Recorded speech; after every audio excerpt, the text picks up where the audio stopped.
স্বরচিত কবিতা খুকুর উপাখ্যান কলমে রাখি। শৈশবের সেই মজায় মোরা রঙিন রঙিন ছবি, চোখের জলে ফুটে ওঠে খুকু বাপের স্মৃতি। খুকু তাই লুকিয়ে কাঁদে আর বায়না ধরে না। বয়ে চলা উপাখ্যানে সময় ধরা দেয় না।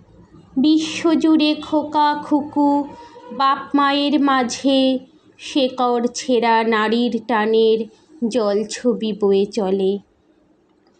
ভালোবাসি ভালোবাসি খুকু নিঃশব্দে বলে।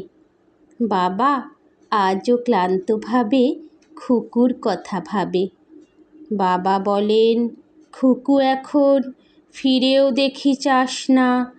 পড়াশোনা কাজের ফাঁকে আমায় সময় দিস না।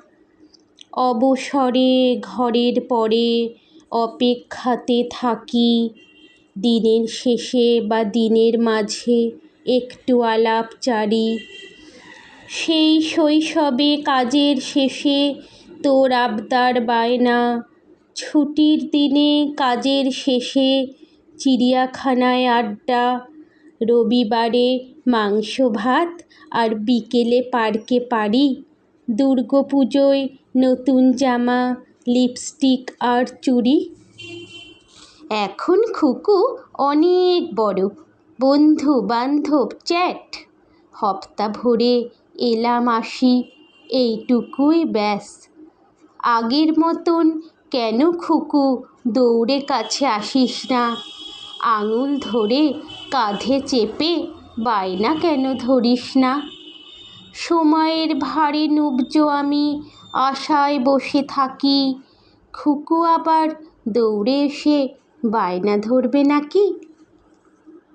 খুকুও ভাবে মনের মাঝে, সময় অনেক হলো। এখন বাবা আগের মতন চঞ্চলতা ছাড়ো।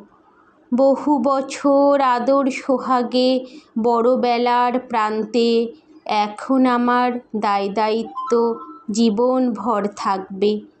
বহু বছর কাজের চাপের শীর্ণ দুটি হাত এখন আমি বায়না ধরে ক্লান্ত করব না আর।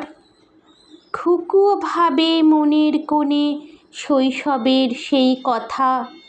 মহাবিশ্ব সাক্ষী রাখে খুকু বাপের গাথা।